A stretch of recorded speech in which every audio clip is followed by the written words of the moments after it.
ભાઈ નમસ્કાર નમસ્કાર નમસ્કાર નમસ્કાર વિદ્યાર્થી મિત્રો, કેમ છો ભાઈ? મારા વાલા કલેજા જોરદાર જીગરજાન ટુકડા ઓ ભાઈ ભાઈ, કેમ છો ભાઈ? બધા મજામાં ને ભાઈ? અરે સર જોરદાર જલસા એક નંબર, અમે બધા ભાઈ જલસામાં છીએ ભાઈ. આવું બધું જાણવા મળે છે ભાઈ મને. તો બાળકો આજે આપણે ફરીથી આવી ગયા છે આપણી આ જોરદાર જક્કાસ એક નંબર ભાઈ ગુજરાતની નંબર 1 યુટ્યુબ ચેનલ કઈ તો કે વિદ્યાકુલ ગુજરાતી ધોરણ 6, 7 અને 8 માં હું પાર્થ શેખડા તમારો મોટો ભાઈ તમારા બધાનો ભાઈ છે ને હાર્દિક હાર્દિક હાર્દિક હાર્દિક હાર્દિક સ્વાગત કરું છું બાળકો. ખ્યાલ આવી ગયો તમને બધાને ભાઈ? ખ્યાલ તો આવી ગયો છે ભાઈ. આજે છે ને આજે જોરદાર જક્કાસ એક નંબર લેક્ચર આપણે ભણવાનો છે. રેડી? કાલે જાઓ. જો વાતાવરણ વરસાદી છે, સાથે ભજીયા છે અને પાર્સલનો લેક્ચર છે, તો મજા તો આવવાની છે ભાઈ. જેટલા જેટલા અત્યારે જોડાઈ ગયા છે ને ભાઈ, જેટલા જેટલા વિડીયો જોવે છે ને, ઝડપથી આપણા કમેન્ટ સેક્શનમાં ભાઈ મસ્તનું હાર્ટ સિમ્બોલ કમેન્ટ કરી દેજો. કેમ કે ભાઈ તમે ભાઈ અમારા શું છો? કલેજાઓ. અને કલેજાઓ ભાઈ જો હાર્ટ સિમ્બોલ નહીં પેસ્ટ કરે તો કોણ કરશે ભાઈ? ખ્યાલ આવ્યો? તો ચાલો, આજે તમારી માટે છે ને ભાઈ જોરદાર જક્કાસ એક એવા પ્રાણી વિશે આપણે વાત કરવાની છે આજના લેક્ચરમાં. આજે આપણે એવી જોરદાર એક વસ્તુ વિશે વાત કરવાની છે કે જે આપણે કદી જોઈ નથી, ક્યારેય નરી આંખે તો દેખાતી જ નથી. રેડી? પણ તે પણ સજીવ છે અને તે પોતે છે ને ભાઈ એ રીતે ખોરાકનું ગ્રહણ કરે છે ને કાંઈ. અરે સાહેબ જોરદાર. રેડી? પછી આજે આપણે એક બીજી વાત કરવાની છે કે ભાઈ જો આપણે સજીવ છીએ. શું છે? સજીવ. આપણે સજીવ છીએ, પ્રાણીઓ પણ સજીવ છે. તો ભાઈ ગાય ભેંસ છે એ ઘાસ ખાઈ શકે, પણ આપણે કેમ ઘાસ નથી ખાઈ શકતા? આપણે કોઈ તણખલું નાખજો મોઢામાં, શું થાય? આપણે ઘાસ ખાય તો તરત ઝાડા થઈ જાય. કેમ ઝાડા થઈ જાય? કેમ કે આપણું શરીર એ ઘાસનું પાચન કરી શકતું નથી ભાઈ. એટલા માટે આપણને શું થઈ જાય? ઝાડા થઈ જાય. અને ભાઈ આગલા લેક્ચરમાં જ આપણે વાત કરી ઝાડાની. કેની? ઝાડાની વાત આપણે કરી કે ભાઈ ઝાડા કેને કારણે થાય? અપચાને કારણે થાય. સાથે સાથે મોટા આંતરડામાં જો સોજો આવી જાય એને કારણે પણ ઝાડા થાય. ખ્યાલ આવી ગયો તમને? આ બધી વસ્તુનું આપણે ધ્યાન રાખવું પડે. અત્યારે મારા કલેજાઓ બધા છે ને ભાઈ શાંતિથી ઘરનું જ જમજો. કેમ કે અત્યારે રોગચાળાનું વાતાવરણ છે અને આ વાતાવરણમાં જો તમે બીમાર પડી જાઓ તો એ અમને મજા આવે નહીં. તો ભાઈ જેટલા જેટલા આપણા વિડીયો પહેલી વાર જોવે છે તો આ બધાને લિંક છે ને આગલા વિડીયોની ડિસ્ક્રિપ્શનમાં આપેલી છે, તો એ લિંક પર જઈને આપણા બધા આગળના વિડીયો તમે જોઈ શકો છો. સાથે સાથે ભાઈ તમારે બધાને ખાલી એટલું જ કામ કરવાનું છે કે આપણી આ વિદ્યાકુલ ગુજરાતી ધોરણ 6, 7 અને 8 ની જે આ ચેનલ છે, તો આ ચેનલમાં તમારે તમારા જેવા નાના નાના નાના નાના ભૂલકાઓને વધારે પ્રમાણમાં આપણી ફેમિલીનો વધારો કરવાનો છે, જોડવાના છે. રેડી? કેમ કે જો તમે સ્માર્ટ બાળકો બનશો, એ બધાને સ્માર્ટ બનાવશો, તો જે આપણી ફેમિલી આખી સ્માર્ટ બનશે ને ભાઈ, જોરદાર જક્કાસ એક નંબર સર, મજા આવી જાય. રેડી? તો આજે આપણે કયા કયા ટોપિકની વાત કરવાની છે, કયા પ્રાણી વિશે ભણવાનું છે બાળકો, જલ્દી છે ને આપણે આજના આપણે શું શીખીશું ટોપિકોની ચર્ચા કરીએ. ચાલો જલ્દી. ચાલો આજે આપણે શું શીખીશું સર? તો ભાઈ આજે આપણે શીખવાનું છે ઘાસ ખાતા પ્રાણીઓ. શું છે ભાઈ? ઘાસ ખાતા પ્રાણીઓમાં પાચન કઈ રીતે થાય છે એ વિશે આપણે વાત કરવાની છે. સાથે સાથે અમીબામાં ખોરાકનું ગ્રહણ કઈ રીતે થાય છે, કે ભાઈ અમીબા છે, એ અમીબામાં ખોરાકનું ગ્રહણ કઈ રીતે થાય છે, તો આપણે એની પણ આજે વાત કરવાની છે. આજે આપણે એવા જોરદાર ટોપિક વિશે વાત કરવાની. ભાઈ હું તમને જે પ્રાણી વિશે વાત કરતો હતો કે ભાઈ એવું સજીવ છે કે જે કઈ રીતે ખોરાક ગ્રહણ કરે છે, તો એ સજીવનું નામ છે અમીબા. શું છે? અમીબા. ભાઈ આ કોઈ ગઈઢાબા છે નહીં, આ એક પ્રકારનું સૂક્ષ્મજીવ છે. રેડી? એક પ્રકારનું પ્રજીવ છે કે જેનું નામ છે અમીબા. શું નામ છે? અમીબા. રેડી? ચાલો તો હવે આપણે આગળ વાત કરી લઈએ કે ભાઈ ઘાસ ખાતા પ્રાણીમાં પાચન કઈ રીતે થાય અને ઘાસ ખાતા પ્રાણી કયા કયા છે. તો જો આપણે આપણી નજર સામું જોતા હોય તો ગાય, ભેંસ, બકરી. રેડી? આ બધા પ્રાણીઓ કેવા છે? ઘાસ ખાતા પ્રાણીઓ છે. તો આમાં પાચન કઈ રીતે થાય છે? જો આને પહેલા તો છે ને ઘાસાહારી પ્રાણી કહેવાય. કેવા કહેવાય? ઘાસાહારી. અને એ પાચન કઈ રીતે કરે છે તો કે ગાય ભેંસ અને અન્ય ઘાસ ખાનાર પ્રાણીઓ ઘણીવાર ખાતા ન હોવા છતાં સતત આપણને ચાવતા દેખાય. શું દેખાય? ચાવતા. જો ભાઈ ઘણીવાર આપણે છે ને ગાય ભેંસ છે બકરી છે બધાનું તમે અવલોકન શાંતિથી બેઠા બેઠા કરો ને તો તમને કેવું જોવા મળે કે ભાઈ ભેંસ બેઠેલી છે, બકરી બેઠેલી છે, ગાય બેઠેલી છે, તો એ ધીમે ધીમે ધીમે છે ને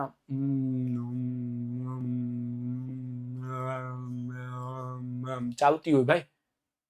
આવી રીતના કેમ ઈ ચાવે છે? કેમ? મોઢામાં તો કઈ હોતું નથી તો એ કઈ રીતે ચાવતી હોય? પાછળનું કારણ શું છે? જો એ જ આપણે જોવાનું છે કે ભાઈ ગાય ભેંસ અને અન્ય ઘાસ ખાનાર પ્રાણીઓ ઘણીવાર આપણને ખાતા ન હોવા છતાં કેવા દેખાય છે? ચાવતા દેખાય છે. કેવા દેખાય છે? ચાવતા દેખાય છે. રેડી? તેઓ ઘાસ ઝડપથી ગળી જાય. તેઓ ઘાસ ખાય ને ઝડપથી કેવું જાય? ગળી જાય. એના શરીરમાં ઘાસ પેલા જો આ દેખાય તમને અત્યારે ઘાસ ખાય છે ડાયરેક્ટ શું થાય? ગળી જાય. ક્યાં? તો કે જો એની આપણે વાત કરવાની છે ઘાસ જઠરના એક ભાગમાં જાય છે. એનું જે જઠર છે ને એનો એક ભાગ છે એ ભાગમાં ઘાસ બધું શું થાય? સંગ્રહિત થાય. એને કહેવામાં આવે છે અમાશય. શું કહેવામાં આવે છે? આમાશય. શું કહેવામાં આવે બાળકો? આમાશય. જઠરનો એ એક ભાગ છે એનું નામ છે આમાશય. રેડી? શું નામ છે બાળકો? આમાશય. આ અમાશયમાં છે ને એ ઘાસ એનો સંગ્રહ થાય. ઝડપથી ખાઈ લીધેલું ઘાસ છે, અપાચિત ઘાસ છે, એનો સંગ્રહ ક્યાં થાય? આમાશયમાં. જો તમને જે આ મસ્તનું ગોળ ગોળ ગોળ ગોળ કોથળી જેવું દેખાય છે ને એ છે આમાશય. શું છે? આમાશય. ચાલો હવે આપણે આગળ વધીએ.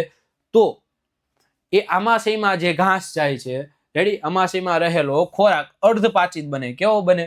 અર્ધપાચિત. એને વાગોળ કહેવાય. શું કહેવાય? વાગોળ. આ શબ્દ છે ને ઘણા બધા જે ગામડે રહેતા હોય છે ને બાળકો, એ બાળકોને ઘણા બધાને ખ્યાલ હશે. કેમ? કેમ કે ગાય ભેંસ ને આ બધા ધીમે ધીમે શું કરતા હોય કે આપણને ખોરાક ખાતા ન દેખાય પણ સાથે સાથે મોઢું હલાવે, આવું મોઢું હલાવે આવી રીતના. રેડી? આ મોઢું હલાવે છે તો એને આપણા ઘરના જે મોટા માણસો છે, ગઈઢા છે, એવું કહેતા ભાઈ આ વાગોળે. શું કરે? વાગોળે. શું કરે? વાગોળે. તો એટલે એને કહેવામાં આવે છે વાગોળ કહેવામાં આવે. શું કહેવામાં આવે? વાગોળ.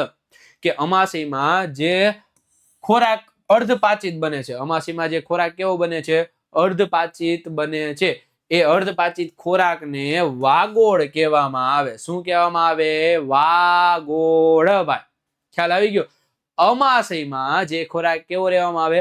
અર્ધપાચિત. તેને કેવું કહેવામાં આવે? વાગોળ. અને વાગોળ નાના નાના ગોળકો સ્વરૂપમાં મોંમાં પાછો આવે. જો તમને દેખાતું હોય નાના નાના કેવા ગોળકો એ મોંમાં પાછો આવે. રેડી? નાના નાના ગોળકો સ્વરૂપમાં મોંમાં પાછો આવે અને પ્રાણી ફરીથી તેને ચાવે. રેડી? ખ્યાલ આવી ગયો? અમાશયમાં જે અર્ધપાચિત ખોરાક છે એને શું કહેવાય? વાગોળ કહેવાય. અને એ વાગોળ નાના નાના ગોળકો સ્વરૂપમાં પાછો આવે. કેમાં આવે? નાના નાના ગોળકો સ્વરૂપમાં પાછો આવે અને પ્રાણી તેને ફરીથી ચાવે છે. તો આ પ્રક્રિયાને છે ને ભાઈ વાગોળવી પ્રક્રિયા કહેવાય. શું કહેવાય? વાગોળવું. વાગોળને ફરીથી ચાવવાની પ્રક્રિયાને વાગોળવું કહેવાય. અને આ જે પ્રાણીઓ આ પ્રક્રિયાઓ કરે છે એને વાગોળનાર પ્રાણીઓ કહેવાય. શું કહેવાય? વાગોળનાર. તો ગાય છે, ભેંસ છે, બકરી છે, આ બધા જેટલા જેટલા ઘાસ ખાનારા પ્રાણીઓ છે એ બધાને વાગોળનાર પ્રાણીઓ પણ કહેવામાં આવે છે. ચાલો, આ અમાશય અર્ધપાચિત ખોરાક છે અને એ કેના સ્વરૂપે?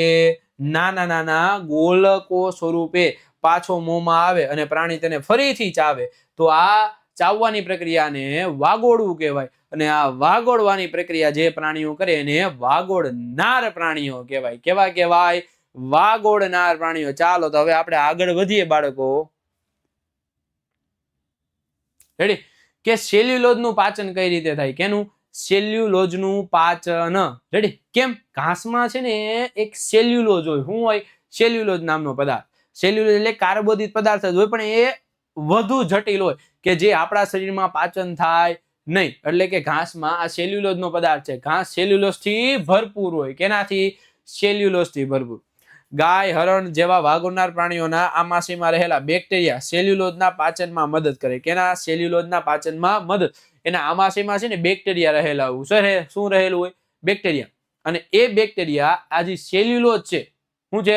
સેલ્યુલોઝ. આ સેલ્યુલોઝના પાચનમાં મદદ કરે. જો તમને દેખાય છે આ અમાશય છે ને અમાશયમાં છે ને શું રહેલું હોય? બેક્ટેરિયા. હા બસ આ બેક્ટેરિયાનું જ કામ છે ભાઈ. બેક્ટેરિયા છે ને ભાઈ એ બહુ બધું કામ કરી, તમને ખબર પડે. એનું મેન કામ હું બેક્ટેરિયાનું જટિલમાંથી સરળ બનાવવું. જટિલમાંથી સરળ બનાવવાનું કામ કોનું છે? તો કે બેક્ટેરિયાનું છે. અમાશયમાં બેઠા બેઠા નાના નાના ગોલકોમાં રૂપાંતર કરે. એ નાના નાના ગોલકો પાછા ક્યાં આવે? મોંમાં પાછા આવે. ખ્યાલ આવી ગયો? અને મનુષ્ય સહિતના ઘણા પ્રાણીઓ સેલ્યુલોઝનું પાચન કરી શકતા નથી. કેમ ભાઈ? આપણા શરીરમાં અમાશય હોતું નથી, એટલે કે આપણા શરીરમાં એવા બેક્ટેરિયા હોતા નથી કે જે સેલ્યુલોઝનું પાચન કરી શકે. જો સેલ્યુલોઝ એટલે કે ઘાસના તંતુઓ, રેડી. બેક્ટેરિયા સેલ્યુલોઝના તંતુઓને તોડી પાચનમાં મદદ કરે અને એમાંથી પાચન કેવું બને? સરળ. મનુષ્યમાં સેલ્યુલોઝ તોડવા માટે જરૂરી બેક્ટેરિયા નથી, તેથી સેલ્યુલોઝનું પાચન થઈ શકતું નથી ભાઈ. રેડી? જો કહેવામાં આવ્યું ને મનુષ્ય કેમ ભાઈ ઘાસનું પાચન કરી શકતા નથી, મનુષ્યમાં કેમ ઘાસનું પાચન નથી થતું, એની પાછળનું રીઝન આ છે. શું રીઝન છે? કે ભાઈ મનુષ્યમાં છે ને એ અમાશય નથી અને અમાશયમાં રહેલા બેક્ટેરિયા પણ નથી કે જે ઘાસનું પાચન કરી શકે. મીન્સ કે એમાં રહેલા જે સેલ્યુલોઝ છે એનું પાચન કરી શકે. ભાઈ આવું પાચન થઈ શકતું નથી, એટલા માટે જ એટલા માટે મનુષ્યો છે ને ભાઈ એ ઘાસનું પાચન કરી શકતા નથી વાલાઓ. ખ્યાલ આવી ગયો તમને બધાને? ભાઈ જો આવું જોરદાર જકાસ એક નંબર જ તમને ભણવાની મજા આવતી હોય ને બાળકો, તો એકવાર આપણા કમેન્ટ સેક્શનમાં છે ને જબરદસ્ત તમારા બધાના રિવ્યુ છે ને ચીકમ જીક બોલાવો. બાકા જીકી બોલાવી દો ભાઈ કમેન્ટમાં. હું બોલાવી દો? બાકા જીકી. કમેન્ટ સેક્શન ને એમ થઈ જવું જોઈએ નહીં આ ભાઈ આ કોણ છે કે જે આ કમેન્ટ સેક્શનમાં યુદ્ધ ચાલુ કરી દીધું છે. યુદ્ધ મીન્સ કે તમારે રિવ્યુ આપવાના છે. કેવા? કે તમને લેક્ચર કેવો લાગે છે, આ અમાશય વિશે જાણવાની મજા કેવી આવે છે, આ વિજ્ઞાનને સમજવાની દૃષ્ટાંત કેવો છે તમારા બધાનો, વિજ્ઞાનને સમજવાની કેવી મજા આવે, જોરદાર જક્કાશ એક નંબર, જે પણ તમને લાગતું હોય ને બાળકો બધું તમારે છે ને આ કમેન્ટ સેક્શનમાં જણાવવાનું છે. ખ્યાલ આવી ગયો તમને? અને ભાઈ આપણા આ વિડીયોને લાઈક શેર ને સબસ્ક્રાઇબ કરવાનું તો ભૂલાય નહીં.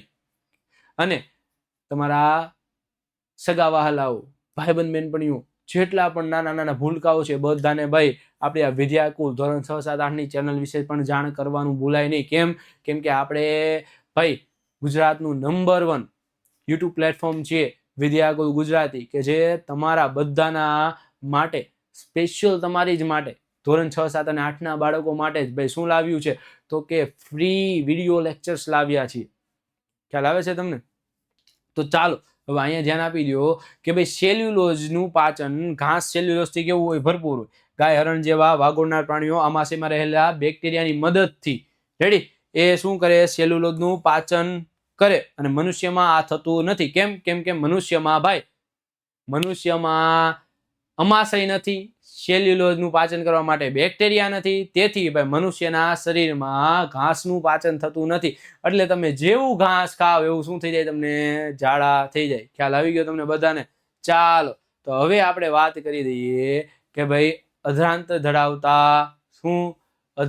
ધરાવતા પ્રાણીઓ. અધાંત્ર કોને કહેવાય? જો ઘોડા છે, સસલા છે, રેડી, હરણ છે, આવા ઘણા બધા જંગલી પ્રાણીઓ, રેડી. સાથે સાથે આપણે પાલતુ પ્રાણી પણ કહેવાય. કેમ કે સસલું આપણે પાડીએ, ઘોડા પાડતા હોય, રેડી, અમુકને શોખ હોય, હરણ પાડવાનો શોખ હોય ભાઈ, રેડી. આ બધા હરણે પાડે કે ભાઈ આવા પ્રાણીઓ, ઘોડા, સસલા વગેરે જેવા પ્રાણીઓ કે જે અન્નળી અને નાના આંતરડા વચ્ચે કોથળી જેવી રચના હોય, એની વચ્ચે કેની રચના છે? કોથળી જેવી રચના.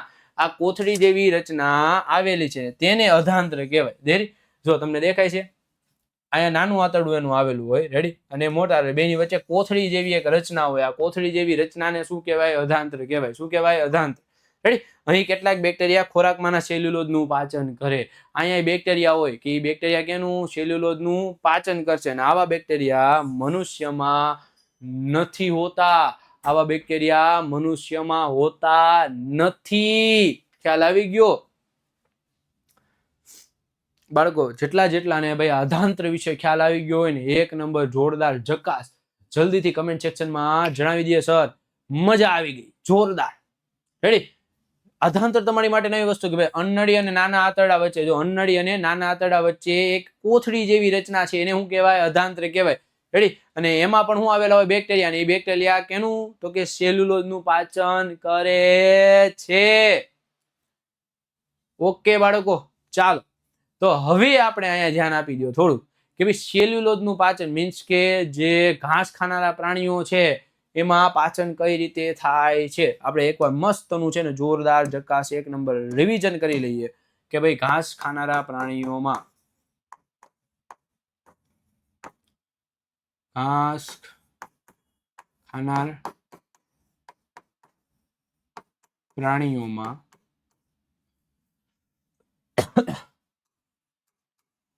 પાચન. રેડી? તો આ ઘાસ ખાનારા પ્રાણીઓને તો પેલા ઘાસાહારી પણ કહેવાય. આપણે આ નવો શબ્દ છે ભાઈ, ઘાસાહારી. રેડી? આ ઘાસાહારી પ્રાણી કહેવાય. રેડી? આ ઘાસાહારી પ્રાણીમાં પાચન કઈ રીતે થાય? ભાઈ જો આ પ્રાણીઓ છે ને તે ઘાસને સૌપ્રથમ તો ગળી જાય. ઘાસને શું થાય? ગળી જાય છે. રેડી? ઘાસને ગળી જાય અને આ ઘાસ ગળી જાય તે આમાશયમાં, કેમાં? આમાશયમાં સંગ્રહ પામે છે. શું પામે? સંગ્રહ પામે છે. તો આમાશય શું છે?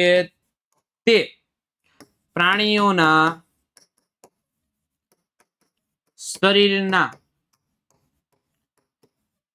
જઠરનો, કેનો? જઠરનો. પ્રાણીઓના શરીરના જઠરનો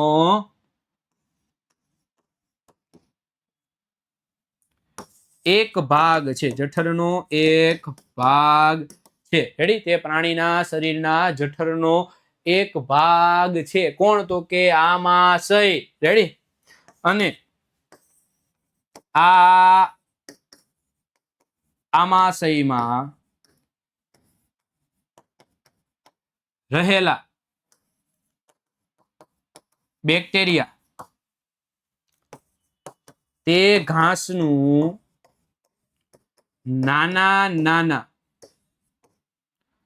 ગોલકોમાં, કેમાં?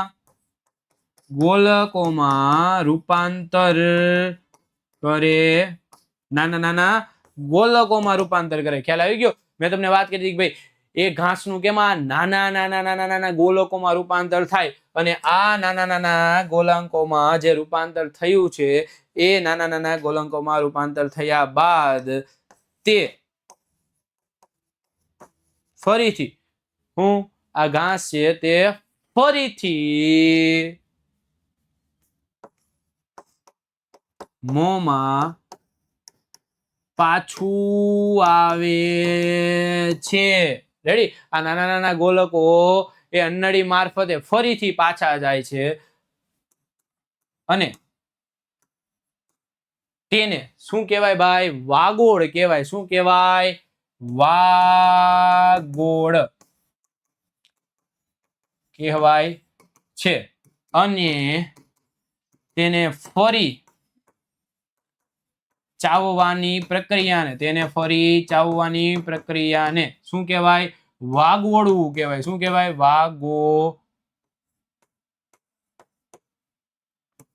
વાગોળવું કહે છે. અને જે પ્રાણીઓ આ વાગોળવાની પ્રક્રિયા કરે છે, રેડી? કે જે પ્રાણીઓ આ વાગોળવાની પ્રક્રિયા કરે છે, રેડી?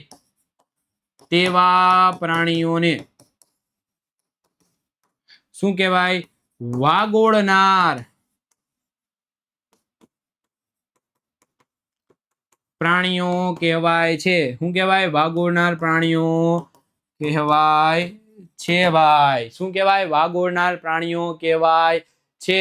ખ્યાલ ભાઈ તમને બધાને જોરદાર 1 નંબર જકાસ આવી ગયો છે. જેટલાને ખ્યાલ આવી ગયો ને ભાઈ, જલ્દી આપણા કમેન્ટ સેક્શનમાં ભાઈ કમેન્ટ કરી દે અને લાઈક નો સિમ્બોલ દબાવવાનું ભૂલે નહીં ભાઈ. કમેન્ટ સેક્શનમાં મસ્તનું થમ્સ અપ આકાર આવું આપેલું છે, આવું ભાઈ દબાવવાનું ભૂલવાનું નહીં. ખ્યાલ આવી ગયો? અને સાથે સાથે ભાઈ તમારે આવી જોરદાર જકાસ 1 નંબર નોટ્સ જોતી હોય ને ભાઈ, તો એ નોટ્સ તમને છે ને ભાઈ આપણી વિદ્યાકુલની એપ્લિકેશન તમારા પ્લે સ્ટોરમાં જઈને તમારી વિદ્યાકુલની એપ્લિકેશન શું કરવાની છે, ક્લિક કરવાની છે અને એને ડાઉનલોડ કરવાની છે. સાથે સાથે તેમાં રજીસ્ટ્રેશન કરવાનું છે અને તેમાં પ્રાઇમરી સેક્શનમાં જઈને તમને આવી મસ્ત જોરદાર જક્કાસ 1 નંબર બધી નોટ્સ તમને તમારા પરીક્ષા માટે ઉપયોગી બધી નોટ્સ તમને મળી જશે. ખ્યાલ આવી ગયો? ચાલો તો હવે આપણે આગળ વધીએ કે ઘાસસાહારી પ્રાણીઓ માં પાચન અને કે સાણસ કે વાગોળના પ્રાણી કોને કહેવાય, અધાંતર ધરાવતા પ્રાણી કોને કહેવાય. રેડી? કે ઉદાહરણ તરીકે ગાય, ભેંસ, હરણ. રેડી? મુખ્ય ભાગો છે આમાં છે, શું છે આમાં છે, અને ખાસ પ્રક્રિયા તો કે વાગોળવાની પ્રક્રિયા કરે છે. અધાંતર ધરાવતા પ્રાણીઓમાં ઘોડા, સસલા. મુખ્ય ભાગો છે અધાંતર. સેલ્યુલોઝનું પાચન કેના દ્વારા થાય? બેક્ટેરિયા દ્વારા થાય. એનામાં અધાંતરમાં થાય. રેડી? ઓલામાં અમાશયમાં થાય. પણ મનુષ્ય ભાઈ આ સેલ્યુલોઝનું પાચન કરી શકતો નથી. મનુષ્ય છે એ સેલ્યુલોઝનું પાચન કરી શકતો નથી. રેડી? કેમ કે તેમાં અમાશય નથી, અધાંતર નથી અને તેમાં રહેલા બેક્ટેરિયા પણ નથી. હવે આવે છે તમારા બધાના બા એટલે કે અમીબા. શું આવે છે? અમીબા. ખ્યાલ આવી ગયો ભાઈ? ચાલો જોરદાર મસ્ત આપણે એકદમ ચકાસ પેન વ્હાઈટ શબ્દ હારા છે. અમીબામાં ખોરાકનું ગ્રહણ અને પાચન. ભાઈ અમીબા છે ને તમારી માટે એક આ મસ્ત જોરદાર 1 નંબર વસ્તુ છે. રેડી? આ ક્યાં તળાવમાં ગંદા પાણીમાં જોવા મળે. આ એક પ્રકારનું પ્રજીવ છે કે જે નરી આંખે દેખાતો નથી. રેડી? પણ આ બહુ બધા રોગ કરે છે. આ એક કોષીય સજીવ છે. કેવું છે? એક કોષીય. અમીબા તળાવના પાણીમાં જોવા મળતું સૂક્ષ્મજીવ છે. કેના પાણીમાં? તળાવના પાણીમાં જોવા મળતું સૂક્ષ્મજીવ છે. ક્યાં જોવા મળે ભાઈ? તળાવના પાણીમાં જોવા મળતું સૂક્ષ્મજીવ. સૂક્ષ્મ એટલે બાળકો જે નરી આંખે દેખાય નહીં તેવા સજીવોને કેવા કહેવાય? સૂક્ષ્મજીવો, કે જે આપણે નરી આંખે જોઈ શકતા નથી. અમીબા કોષરસ પટલ. પછી બીજું ગોળ ઘટ કોષ કેન્દ્ર. રેડી? આ જો ગોળ ઘટ કોષ કેન્દ્ર છે, સાથે સાથે કોષરસ પટલ પણ ધરાવે. મીન્સ કે જે તેને શું આપે? રક્ષણ આપે. રેડી? રસધાનીઓ ધરાવે છે, સાથે સાથે કોષ રસ પણ ધરાવે છે. તમને બધી ખબર છે કોષ કોને કહેવાય? સજીવના નાનામાં નાના એકમને શું કહેવાય? કોષ કહેવાય. રેડી? તેમાં આવેલા મધ્ય બિંદુ મીન્સ કે તેના કેન્દ્રને કોષ કેન્દ્ર કહેવામાં આવે છે. તેની આસપાસ જે આવેલું પ્રવાહી ઘટ્ટ જેવી રચના છે એને શું કહેવાય? કોષ રસ કહેવાય. અને તેને સુરક્ષા આપવા માટે જે દિવાલ જેવી રચના કરે છે તેને કોષ રસ પટલ કહેવામાં આવે છે. રક્ષણાત્મક જે આવરણ આવેલું છે એને શું કહેવામાં આવે છે? કોષ રસ પટલ કહેવામાં આવે છે. ખ્યાલ આવી ગયો? અમીબા કોષરસ પટલ, ગોળ કોષ કેન્દ્ર અને કોષરસમાં નાના પરપોટા જેવી ઘણી રસધાનીઓ પણ ધરાવે છે. શું ધરાવે છે? નાના પરપોટા જેવી રસધાનીઓ ધરાવે છે. રેડી? હવે ધ્યાન આપી દો. જો અમીબા સતત તેનો આકાર અને સ્થાન બદલે. અમીબા શું બદલે? સતત તેનો આકાર અને સ્થાન બદલે છે. તે એક અથવા વધુ આંગળી જેવા પ્રવર્ધો બહાર કાઢે. એક તથા વધુ આંગળી જેવા પ્રવર્ધો. પ્રવર્ધો એટલે ખોટા પગો. જો આ દેખાય છે તમને, આને પ્રવર્ધો કહેવાય. શું કહેવાય? આ દેખાણા તમને ઝીણા ઝીણા મસ્ત આંગળી જેવા શું કાઢે? પ્રવર્ધો બહાર કાઢે. રેડી? આ પ્રવર્ધોને ફૂટપાદ કહેવાય. એની ભાષામાં આપણે શું કહેવાય? ફૂટપાદ. પણ આપણી ભાષામાં આપણે એને ખોટા પગો કહીએ છીએ. શું કહીએ છીએ? ખોટા પગ. રેડી? ખોટા પગ કે જે હલન ચલન અને ખોરાક પકડવામાં મદદ કરે. કેમાં? તો કે હલન ચલનમાં અને ખોરાકને પકડવામાં મદદ કરે. કોણ? તો કે આ ખોટા પગ છે એ હલન ચલન અને ખોરાકને પકડવામાં મદદ કરે છે. જો તમને દેખાય છે આ ખોટા પગ બહાર કાઢે. અને આમ સાચા પગ તો ન હોય, પણ કેવું કે રચના બનાવીને પગ જેવી રચના બનાવે છે. એટલે એને આપણે આપણી ભાષામાં શું કહીએ? વિજ્ઞાનની ભાષામાં એને ફૂટપાથ કહેવાય. પણ એને આપણે ખોટા પગ પણ કહીએ છીએ. ખ્યાલ આવી ગયો? ચાલો, અમીબા કેટલાક સૂક્ષ્મજીવોને એક ખોરાક કઈ રીતે ગ્રહણ કરે છે? અમીબા કેટલાક સૂક્ષ્મજીવોને આરોગે. રેડી? એ સૂક્ષ્મજીવ છે તો સૂક્ષ્મજીવોને જ આરોગવાનું છે. એનો ખોરાક એ સૂક્ષ્મજીવો જ રહેવાના છે. રેડી? તે કઈ રીતે ખોરાકને આરોગે છે? જો તેને ખોરાકનો ભાસ થાય. શું થાય? આભાસ. કે મારી આજુબાજુ છે ને ભાઈ ખોરાક છે. એને શું થાય? ખોરાકનો ભાસ થાય કે મારી આજુબાજુમાં ખોરાક આવેલો છે, મારો શિકાર આવેલો છે ભાઈ, મારો વણથેલો વાઘ આવેલો છે. રેડી? શિકાર આવેલો છે. તો આ શિકારનો એને ભાસ થાય ત્યારે તેના ખોટા પગને ખોરાકની ફરતે ફેલાવી દેજો. મસ્ત આ કેવું છે, આ સૂક્ષ્મજીવ છે. અમીબાને એવો ભાસ થાય છે કે ભાઈ આ સૂક્ષ્મજીવ મારી નજીક આવે છે. તો એ શું કરે, એના ખોટા પગ એટલે કે ફૂટપાથ, રેડી, આ ખોટા પગ એ બહાર કાઢે અને ખોટા પગ બહાર કાઢીને ખોરાકની ફરતે ફેલાવી દે અને ખોરાકને આમ બધ ભરી લે. શું કરી લે? ખોરાકને બધ ભરી અને પછી અંદર ખેંચી લે. ખ્યાલ આવી ગયો તમને? અને ખોરાકને ગળી જાય છે. ખોરાકને શું થાય? ગળી જાય. જો મસ્ત આ એને પગ બહાર કાઢ્યા, પગ બહાર કાઢી નું કર્યું, આમ ઘેરી લીધો. જો છે ઘેરી લઈને એને શું લઈ લીધું? એની અન્નધાનીમાં લઈ લીધો. આ ખોરાક અન્નધાનીમાં સમાઈ જાય. ક્યાં સમાઈ જાય? અન્નધાનીમાં સમાઈ જાય છે. આ ખોરાક ક્યાં સમાઈ જાય બાળકો? અન્નધાનીમાં સમાઈ જાય છે. ચાલો તો હવે આપણે આગળ વધીએ. અન્નધાનીમાં ખોરાકનું શું થાય? આ જે ખોરાક છે અમીબામાં પાચન તો થયો, એ ખોરાક અન્નધાનીમાં ગયો, તો અન્નધાનીમાં એ ખોરાકનું શું થાય છે એ જાણવા માટે આપણે વાત કરીએ. અન્નધાનીમાં પાચક રસો ઠલવાય. જેટલા એના કોષમાં અમુક પાચક રસો હોય, પાચક રસો શું થાય? અન્નધાનીમાં ઠલવાય અને એ ખોરાકને મસ્ત મજાનો ઘેરી લે. રેડી? તે ખોરાક પર કાર્ય કરે છે. તે કેના પર? ખોરાક પર કાર્ય કરે છે અને તેને સરળ પદાર્થમાં ફેરવે છે. રેડી? ખોરાક પર કાર્ય કરે અને તેને કેમાં? સરળ પદાર્થમાં ફેરવે છે. ધીરે ધીરે પાચિત ખોરાક શોષણ પામે. ધીમે ધીમે જે પાચિત ખોરાક છે એનું શું થઈ જાય? શોષણ થઈ જાય. ખ્યાલ આવી ગયો? જો સૌથી અન્નધાનીમાં ખોરાક ગયો, એ અન્નધાનીમાં પાચક રસો ઠલવાઈ ગયા. એ પાચક રસોનું કામ શું છે કે તે ખોરાક પર કાર્ય કરીને પાચક રસનું કામ એ છે કે જટિલમાંથી સરળ બનાવવું. કેમાંથી? જટિલમાંથી સરળ બનાવવાનું કામ કેનું છે? પાચક રસોનું. તો આ પાચક રસોનું કામ શું છે? જો એ જે ખોરાક અમીબાએ શું કર્યો? લઈ લીધો, એ અન્નધાનીમાં ગયો, અન્નધાનીમાં પાચક રસો એડ થઈ ગયા. એ પાચક રસોએ એ ખોરાક પર કામ કર્યું અને એને કેવા? સરળ ઘટકમાં રૂપાંતર કર્યા. અને પછી અમીબા શું કામ કરે? તો કે એ ખોરાકમાંથી જે પાચન છે એનું શોષણ કરે. અને શોષિત ખોરાક વૃદ્ધિ, શરીરની જાળવણી અને કોષના બહુગુણન. કોષનું બહુગુણન એટલે ભાઈ અમીબા છે ને એ એક કોષી સજીવ છે. એક કોષી સજીવ એટલે કે તેના શરીરમાં એક જ કોષ છે. તો તે કઈ રીતે વિભાજન પામે? મીન્સ કે એક કોષમાંથી એ બે અલગ અમીબા બની શકે. મીન્સ કે એનું કોષ વિભાજન થાય. શું થાય? કોષ વિભાજન. ખ્યાલ આવે? કોષ વિભાજન એટલે એક ને એક કોષમાંથી બે બીજા કોષ બનવા, એને કોષ વિભાજન કહેવાય. આ બહુગુણન માટે પણ શું થાય? વપરાય છે. વધેલો અપાચિત ખોરાક રસધાની દ્વારા શરીરમાંથી બહાર ફેંકાય છે. જો આ વધેલો જે અપાચિત ખોરાક છે એ રસધાની દ્વારા શું થાય? બહાર ફેંકાય છે. ભાઈ કોઈ પણ વસ્તુ હોય, કોઈ પણ ખોરાક ખાય, એમાં કચરો તો વધવાનો છે ને એ કચરો ભાઈ એ રસધાની દ્વારા શું થાય? બહાર ફેંકાવાનો છે. મીન્સ કે ગમે આપણે છે તો આપણે મરદવા દ્વારા જે કચરો બહાર ફેંકીએ છીએ. રેડી? વૃક્ષ છે, એ વૃક્ષ તમને ખબર હોય તો ઘણી વાર એ ગુંદરે જેવી રચના પોતાના શરીરમાંથી બહાર કાઢે. એ પણ શું છે? એક ઉત્સર્જિત પદાર્થ છે, એ કચરો છે એના શરીરમાં રહેલો. ખ્યાલ આવે? ચાલ બાળકો, આજનો આ જોરદાર ઝકાસ એક નંબર વિડીયો જો તમને ગમ્યો હોય તો અમારા વિડીયોને લાઈક, શેર અને સબસ્ક્રાઇબ કરવાનું ભૂલતા નહીં. સાથે સાથે તમારા જેવા ઝીણા ઝીણા ટેણીયાઓ, નાના નાના ભાઈ કલેજાઓ બધાને જોડવાનું તો ભૂલવાનું નહીં. રેડી? તો આજના વિડીયોથી આપણે વિદાય લઈએ. ચાલો, let's bye. Stay home, stay safe, પણ સ્કૂલે તો જવાનું. ચાલો મારા વાલા.